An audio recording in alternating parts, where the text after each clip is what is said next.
2 years ago, my first family and I were celebrating our 4th annual Cape Cod weekend. I am one of 4 children, and like many families, with extended in-law groupings and such, we were struggling to find a time when we could all be together. So this weekend in October was dedicated just to the Mole Queens. But this particular year, I had a lot going on in my personal life. And I found myself unable to function in my normal role as organizer. Plus, to be perfectly honest, I had grown tired of the role. Wasn't it enough that I had initiated this family tradition? I grew tired of the eye-rolling and general resistance every time I tried to suggest something that we could do. It was as if someone always had to take some kind of an issue, almost as a default response, and I just didn't have the energy for it. Unfortunately, as it turns out, my younger sister was also tired of playing co-cruise director. The result of our joint mini-strike, however, proved to be somewhat deleterious to the spirit of the weekend, and things kind of unraveled. No one could agree on what to do, and when, and for how long, and, well, you get the picture. The weekend ended in petty bickering. Later, I told my brother that I just didn't have it in me to step up this year. He was compassionate, he understood, but he said rather resolutely, "But that's your role, and we need you to do it." I came back the next year, with a renewed resolve to take back the leadership role.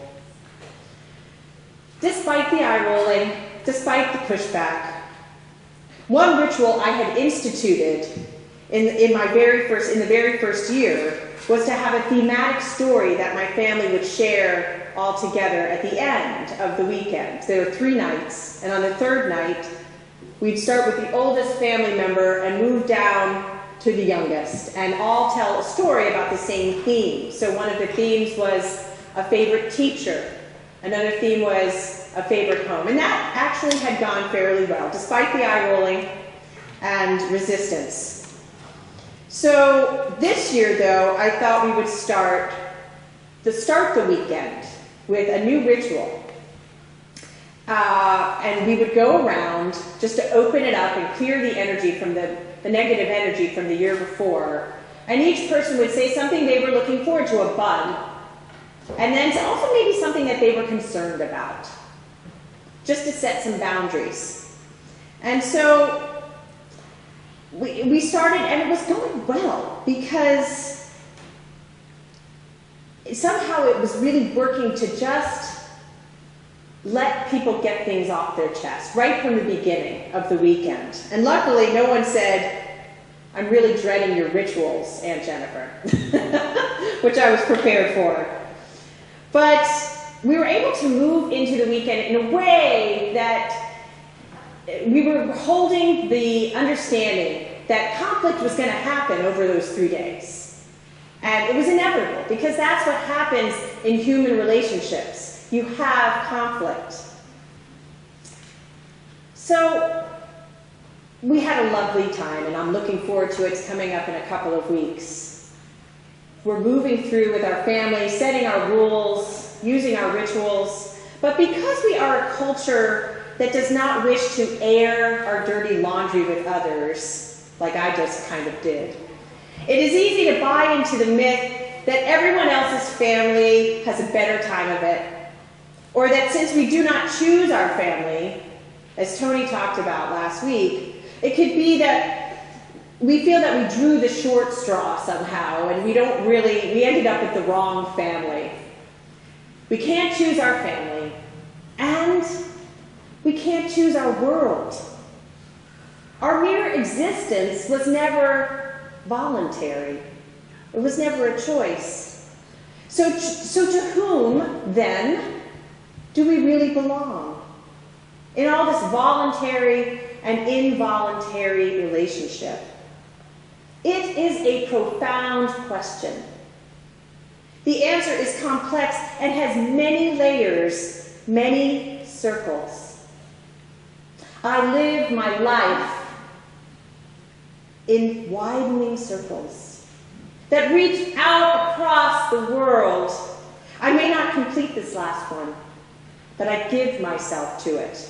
I circle around God, around the primordial tower. I've been circling for thousands of years, and I still don't know. Am I a falcon? A storm? Or a great song? Widening circles. I belong to myself. Can you make a little circle right here? I belong to myself. I belong to my family. Make the circle just a little bit bigger. I belong to my community. Make it just a little bit bigger. I belong to the world. And all the belonging is lived through relationship. Now I'm going to ask you, I mentioned in the Good Shepherd this week that we would be doing a body prayer. So I know it's unorthodox to have the prayer and to ask you to stand in the middle of the sermon, but we're trying a lot of new things here, which is what I'm really excited about. So I'm going to ask you to rise as you are willing and able in mind, body, and spirit. And I'm going to teach you this body prayer as we explore this idea of relationship. We're going to connect it to breath, and it has to do with these widening circles and these relationships within the widening circles. So the first gesture is simply coming here to the self. And this is where you're centering yourself. You do yoga, you're in mountain pose, your feet are about hip distance apart, right? And you just feel your breath right here. Catch an inhale and an exhale. And the next gesture is just this. This is what we give out to others, to our families, to our communities, to our world. And then we receive. Pull it in, and then out. Out to the universe, and then back to ourselves. So we're going to place an inhale and an exhale with these gestures, and do it 3 times through. Inhale, exhale. Out. Inhale, bringing in. Exhale, out to the world. Beautiful.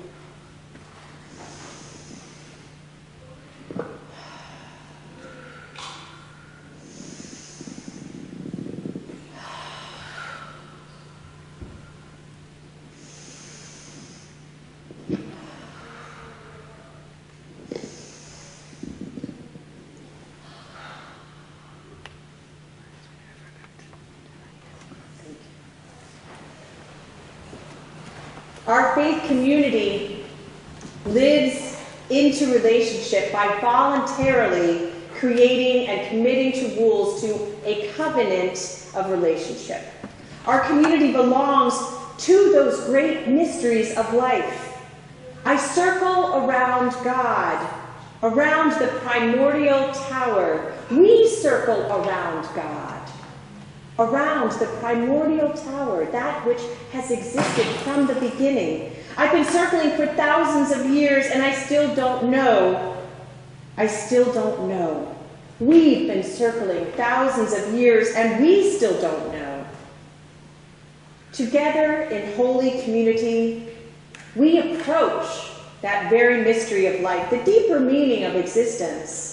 And we can only do this together effectively when we know the rules, when we have a covenant, when we voluntarily commit to that covenant. But what happens outside of this circle? Our foundational units of relationships, or what we know as our first families, often struggle, like mine did, to have right relationship. Tony points this out in The Good Shepherd this past week. He says, some families of origin are generally healthy, functional, loving, and supportive. Some families of origin are not.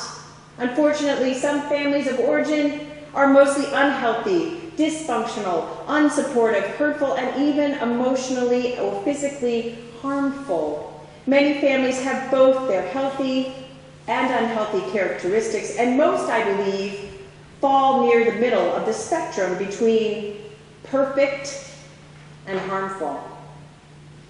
Indeed, we come together with family experiences right here in this room that fall on that spectrum from perfect to harmful. And we do our darndest in this sacred space, in spite of those less than perfect imprints on our minds and hearts, to covenant.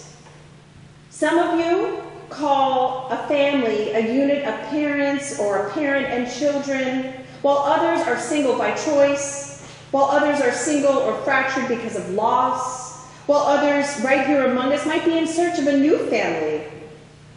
Our contexts are all different and more importantly, ever changing. Whether your family is voluntary or involuntary, though, I invite you to live into your faith by weaving some of the rituals of our worship into widening circles. For example, prayer in worship. We have a time to acknowledge hardship in the beginning of our service here, where we pray. We hold in our thoughts and prayers. And those tend to be prayers of hardship for folks experiencing loss and hardship. And then we share prayers of praise and adulation at the offering and thanksgiving. And finally, looking to the future with our benediction, we say prayers of hope. Is this ringing a bell for you? Right? So we have prayers of joy. We have prayers of hope, right in our worship. And we have prayers about grief. We have that ritual in my home of the rosebud thorn. And it's something that it's a way that we can connect after a long day when our minds are scattered. So now I bet you might know what's coming. I'm going to ask you to just take a moment to close your eyes and catch your breath. And you could even do the body prayer sitting down, whatever feels good for you. But I'm going to say some words, those words, and just allow yourself to breathe in and out, and see what images, words, names come up for you. Joy.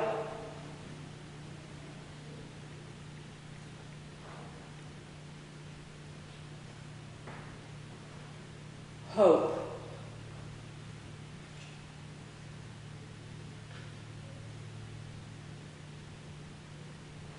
Grief.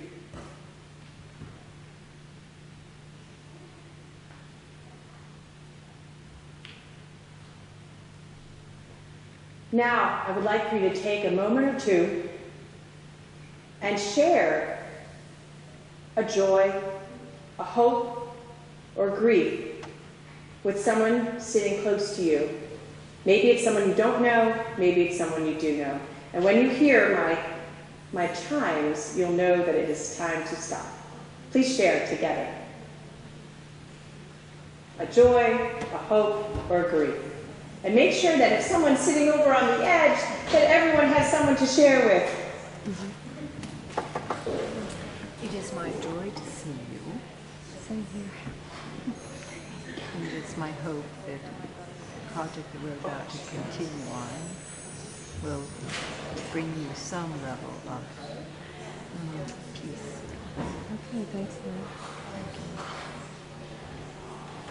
Did you put my email? Oh, I sent you an email this morning. Just my concerns. No, I'm perfectly striving. Okay. Do you want to tell me your concerns? I can actually give you a copy of it. But, yeah, just a couple of things. Okay.